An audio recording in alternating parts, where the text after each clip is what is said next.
Hello everyone, this is Leah Whitehorse, and in this recording I'm going to be exploring the astrology of August 2025. This month is all about patterns, patterns, patterns. Aspect patterns are playing out on the chart. We have a mystic rectangle pattern happening. We have another pattern which is called the talent triangle. And if we added in an asteroid called Hidalgo, we would actually also have a grand sextile pattern. That one I'm going to be discussing in my Patreon weekly forecasts. But I just wanted to kind of flag it up that we have all of these different patterns in play. I will be talking about the mystic rectangle and the talents triangle in this recording. As part of all of this, we've got Uranus sextile to Neptune, Saturn sextile Uranus, Pluto trine Sedna. So all of these massive big planet movements and interactions. And of course, on a smaller scale, on a more personal scale, we have Mercury retrograde as we come into the month, and that is just going to sort of be there as the backdrop to the first half of the month. So even though all of these big shifts and changes are going on and these patterns are forming, we still have to deal with, on a personal level, this retrograde period. I'm suddenly thinking, I'm recording this on the 18th of July, so a good couple of weeks before August, and it's right in the midst of Epstein. It's kind of interesting, actually, because, of course, Mercury, one of the things that he does is he takes us back to the past. And certainly with Leo, it is going to talk about well-known names and talking about the star of the show. So yeah, that's kind of interesting. Some other interesting news bits I've been noticing as well, which really connects with the astrology of the times. I saw an article about bees being given brain chips so they can be controlled. I mean, it's horrific as far as I'm concerned and terrifying. But also, it is brilliant, I guess, as well. So spy robots. China has made this invention discovery, or they're working on it right now. And so spy robots, well, I'm thinking pretty much Pluto in Aquarius. But of course, with Uranus going into Gemini now, these two are already in a trine with one another. Uranus is, of course, incredibly inventive. Pluto can speak of spies as well. So things are already gearing up. It's important to note these kinds of things that happen just as a planet moves into a sign. So we've just had Uranus going into Gemini, because it's giving us the story of what's coming. It's telling us what's coming. This is just a preview with Uranus in Gemini. Things will really pick up when Uranus comes properly into Gemini next year. So we've already got a little heads up. Insect spy robots, things of the air, which of course is the signs Aquarius and Gemini. There's also been yet another new body discovered. So we've got a sednoid, possibly minor planet. They described it as an old fossil planet that's hanging out on the edges of our solar system. So that's kind of interesting, this new world. They actually use that title in some of the media. This new world has been discovered. And so, we are creating this new world with Saturn and Neptune in Aries. And there was also the story that astronomers have just witnessed the beginnings of a new solar system, the first time they have been able to see that far back. So again, this theme of creating a new world and birth, whilst we have all of this energy that's happening in the sign of Aries, Saturn, Neptune, Ceres, Eris, of course, and Chiron. So much that's happening right now is a reflection of what is happening in the chart, which we would expect, of course. So the first major movement that happens in August is that Mars is going to move into Libra. This is on the 6th of August. And this is important for several different reasons. Firstly, just generally speaking, when Mars changes signs, it changes the focus of our energies. Mars is our drive and our will, our passions and our goals. And so in Libra, we are putting our energy into hopefully forming connections, forming relationships. We want to have strong alliances whilst Mars is in Libra. The challenge is that Mars isn't overly comfortable in the sign of Libra. It's opposite the sign that it rules, so it's opposite Aries, and therefore it's considered to be in detriment. It just means that Mars has to work a little harder trying to get people on side. Normally, Mars is a competitive kind of character who wants to win, who wants to be first, who wants to, do things his way. But in Libra, there's a lot of emphasis on needing to create compromises and find a win-win for everybody. And that's kind of the best of Mars in Libra. Now, the interesting thing is that as soon as Mars goes into Libra, it creates this pattern. So this is the mystic rectangle. I'm going to take everything else off the screen so you can actually see what this pattern is. So you can see Mars is sextile to Mercury. You can see Pluto is sextile to Saturn and Neptune. So those two sextiles make up two sides of the rectangle, the shorter sides of the rectangle. And then Mars is trine to Pluto, Mercury is trine to Saturn and Neptune, and that makes up the long sides of this mystic rectangle with these two trines. So the outside of the rectangle has these positive flowing aspects, and then the inside of the rectangle has these two big oppositions. So Mars opposite to Saturn and Neptune, and Mercury opposite to Pluto. So we know then this is a supercharged, super dynamic pattern. It tells us that there are complications. Interesting, with Mercury opposite Pluto, it makes me think, about secret information, secret Pluto information, Mercury. So we've got secret information, or we have pressured conversations happening, something we're scared to say or we're scared to hear. And then we've got this issue with Mars opposite to Saturn and Neptune, where we're struggling to figure out what do we do? What do we do in the face of authority, Saturn? Maybe what do we do when we can't do anything? Like, how do we react? How do we respond to that? And also Mars sometimes opposite to Neptune can feel a little bit like I can't do anything. I have to kind of just wait for other people, or any action I take can be a bit misdirected. We can feel despondence. There's lots of clouded feelings coming up. I'm seeing clouds billowing. So it's like clouded feelings that actually might be about a storm as well. So I don't know if there's something coming up with that. So Mars opposite to Saturn and Neptune is feeling quite hampered and is feeling quite stuck. And yet, even though we have these very difficult things that we're trying to resolve, we're immediately given the resolution.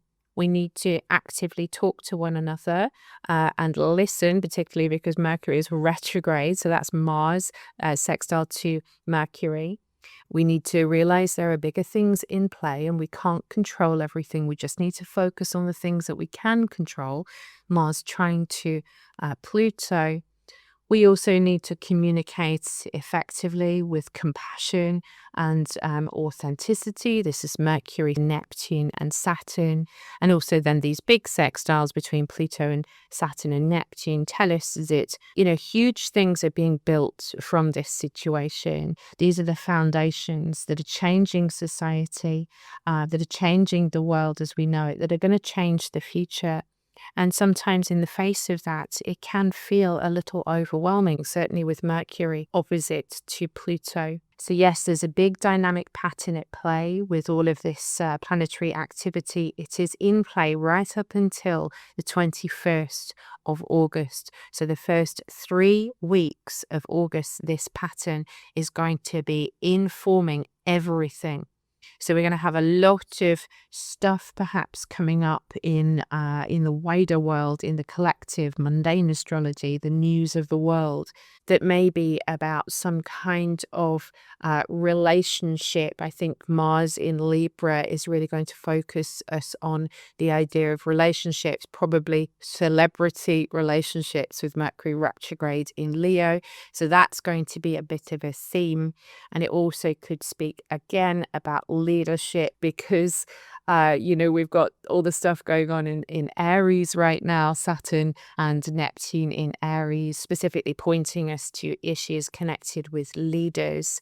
And as Mars is the ruler of Aries and Mars is now in Libra, then our leaders and who they are connected to, that is going to be a story. I think Epstein issue is not going to go away, but there could also be other things coming in that reflect this story as well. With all the wars that are happening right now, all the interrelated connections between the people that lead each of these countries, who is joining up with who, that is also a big theme here as well. So it's not all just about one certain person in the White House. I will just point out that Mars will form a trine to Uranus on the 8th of August. So again, all this interaction with the outer planets, that might mean that some kind of new information is coming through that's being acted on. But it also just could invite us all to think about new ways of taking action, new goals, doing things differently. Is Mars trine to Uranus. On the 9th of August, just as Mars opposes Saturn and Neptune, again, that mystic rectangle being activated, we're also going to have the full moon in Aquarius. So clearly this is going to be a day with a lot of heightened focus on Aquarius matters. Aquarius is connected to technology, the future, anything to do with politics and how people get on with one another. Humanity as a whole is connected with freedom and liberation and these kinds of themes. So there is extra emphasis now on the idea of breaking free in some way. I will be talking a lot more in depth about this lunation over on my Patreon and also on my Substack. If you love asteroids, you will love my lunation readings. I go really deep into the charts and I talk about the asteroids that are at play as well. So we've got the mystic rectangle being activated with Mars, Saturn and Neptune, and we have the full moon in Aquarius, so watch what's going on around this period. And then on the 11th of August, Mercury will station direct. So the date itself is often when things are a little wobbly. I think this is going to be emphasized by the fact that Ceres will also station retrograde today as well. She's going to station retrograde in Aries. So we've got one planet going backwards, one planet going forwards. Ceres is a minor planet. So there's this kind of feeling of, are we going backwards or forwards? What's happening here? Because we need to go inside to kind of figure out how to better look after ourselves. Ceres in Aries is about kind of self-nurture. But Mercury stationing direct in Leo tells us that at least somewhere there has been a reconnection with our true voice. And now it's encouraging us to speak up. We need to allow our creativity to come through. But because this is the station date, sometimes we can find things are a little bit messed up still until Mercury finds his feet. So give it a few days, but there is a sense of things begin to turn around. If you have had any problems whilst Mercury has been retrograde, often the station date is when you start to see this is going to change. On the 12th of August, we're going to see the next in a series of 3 sextiles between Saturn and Uranus. So Saturn sextile Uranus, we had the first one of those on the 4th of April this year, 2025. And then we will have the last one of those on the 20th of January, 2026. And this aspect is part of the other transiting aspect pattern I mentioned at the beginning of this video, which is the talent triangle. Now, I do know that some people are calling this pattern the minor grand trine. The pattern that we have here with one trine between Pluto and Uranus, there's also Sedna, of course, there as well. And then the sextiles between Uranus and Pluto to Saturn and Neptune. That pattern was originally called the talent triangle by the Huber School of Astrology. So that's the term that I use for this pattern. Again, it's very, very interesting because it's highly constructive, and just the name talent triangle kind of gives us a clue to this kind of energy. And as I was saying at the beginning with spy bees, I'd like everyone to leave the bees alone, please. But it does show ingenuity, if nothing else, ingenuity, innovation, exactly the kind of innovation and ingenuity that we would expect from Uranus going into Gemini, trine to Pluto, that is going to fundamentally change the very foundations of our world, of our society. Remember that Saturn is the co-dispositor of Pluto at the moment because Saturn is the old ruler of Aquarius. So, big scientific dreams with Saturn conjunct Neptune is also fueling a lot of this inventiveness. And this is going to affect us individually. This is Saturn and Neptune in Aries. Aries is the sign of the individual. Something that I read the other day that I think could possibly be very pertinent for all of this pattern and just generally the movements that are happening right now. Obviously, now we have a very big issue with AI, specifically because it is getting harder and harder to tell what is AI and what isn't, what's real Saturn and what isn't Neptune, is going to affect us each personally.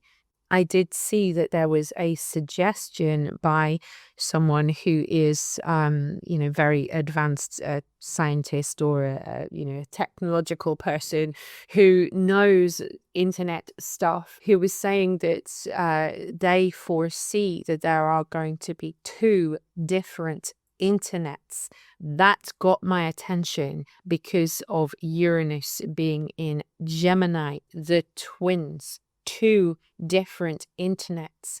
How different our world could be if we were being split into two.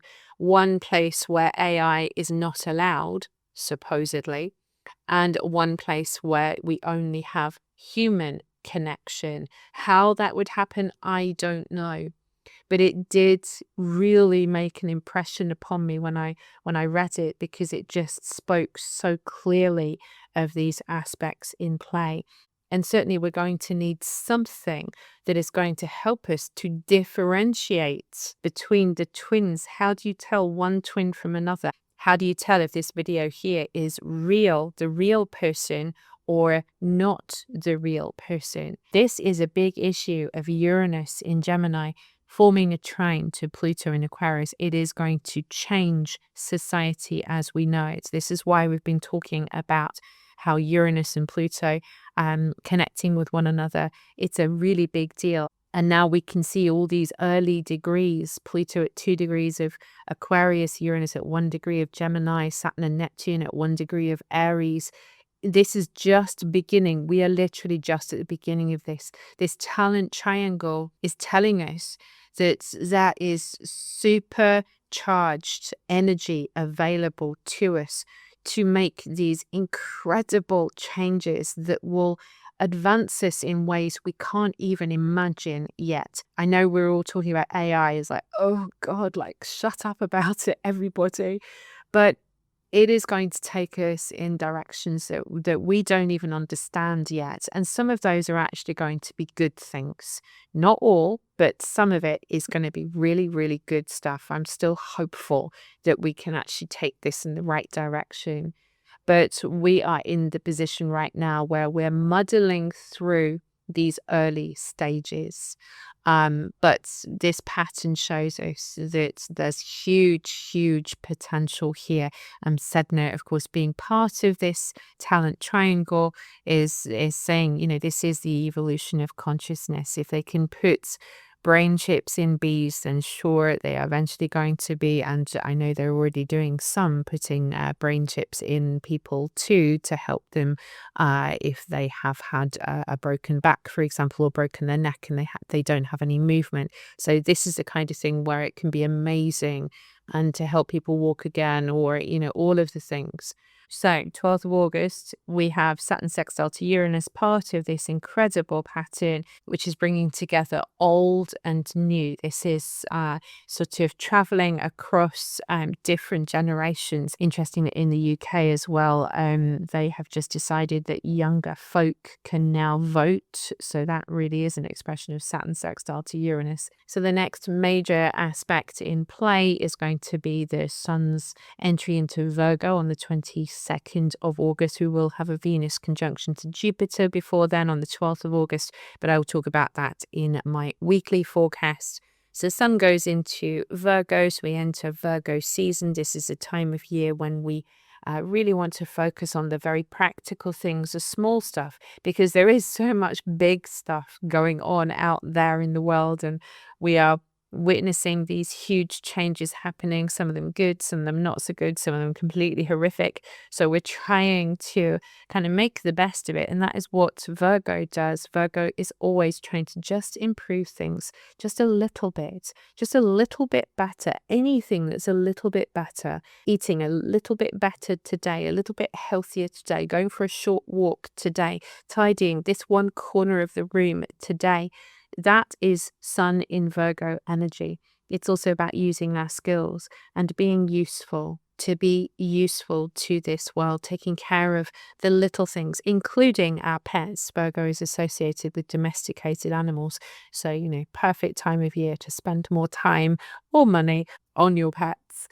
Right on the heels of the Sun's entry into Virgo, we will have a new moon in Virgo. So that's on the 23rd of August on the 0 degrees of this sign. So that's going to be interacting with a lot of these planets in early signs.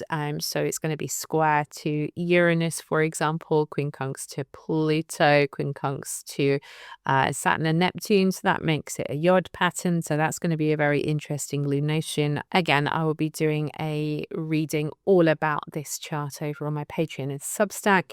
But just so that you know, this is going to be a really important lunation because everything is pointing to this new start that is connected in some way with health, with functionality, with the details of things, with efficiency. Something new is beginning here. We're being pointed towards this, but it feels a little awkward at times. So I think we just need to be aware that this new start has a sort of uneasiness to it. It's a tentative new start, but there's a lot of really highly charged energy that's coming into this lunation. Venus will then change signs, entering Leo on the 25th of August. So when Venus changes signs, it means that we are changing the way we relate to one another. And it can also change our focus because we're attracted to different things depending on where Venus is. So in Leo, this is the sign that's ruled by the sun. So it tells us that we're attracted to bright and fun things. We want to have some fun when Venus goes into Leo. This is the sign of entertainment and theatres and kings and queens. And absolutely, Venus can be a drama queen when she goes into this sign if she does not get the attention that she wants. So yes, there can be a little bit of sort of teenage stamping one's foot and slamming doors if you're not getting the attention that you hoped for. So that's the shadow side of Venus in Leo. The positive is that love lights us up when Venus goes into Leo. We want to spend more time, possibly more money, on the people that we love and on the things that we love. And, there's nothing wrong with that. Sometimes we do need to have a little treat. Sometimes we do need to take some time out, just go and enjoy life, spend some time with friends or, your partner, or go on a date. Whatever it is, Venus in Leo is saying, I want to express my heart in all different ways. It's super creative. It's wonderful for any of you who are artists, particularly artists, because of the colorful nature of Leo and the aesthetic abilities of Venus. So it's a lovely transit as long as we are mindful of the slightly more petulant side to Venus in Leo. On the 28th of August, we will have the 6th in a series of 7 trines between Pluto and Sedna. So they started in February 2023 when Pluto was still back in Capricorn and Sedna was still in Taurus. And slowly over time, both these planets continue to speak with one another as they again and again and again form these connections again, and part of that talent triangle that I was talking about before. So Pluto trine to Sedna, this is huge because these are very, very slow moving bodies. They speak to the transformation of the collective. We've got Pluto in Aquarius, again, the transformation of society, Sedna, the transformation of consciousness, the evolution of consciousness. Sedna is incredibly slow. She has a 11,000 year orbit. Pluto's like 248 years. So we're talking big, long periods of time where change is so slow. It's infinitesimal. We can't really see it when we're looking at it. This is Pluto trine to Sedna. It's the tiniest grain of sand working away at the cliffside. We're not going to see it if you go on a walk every day on the beach. The cliff always looks the same. But over thousands of years, the sea is going to carve into that cliff. The sea and the wind is going to carve into that cliffside. This is the kind of slow change that I'm talking about with Pluto trine to Sedna. And I've mentioned before, a lot of the time we can feel like everything is changing and nothing is changing. But things are relentlessly Pluto evolving Sedna, and that is the nature of this aspect. And then on the 29th of August, we will have Uranus sextile Neptune. So again, part of this talent triangle that we have in play. And this is the first of 5 sextiles between Uranus and Neptune. It's going to form a background transit for much of the time because these are slow moving planets. So this sextile is going to be in play from now until June 2027. We have a new vision coming in, something new, brilliant, ingenious imagination. This is what we're calling upon. It's the brilliant mind combined with a compassionate, kind, spiritual vision of Neptune.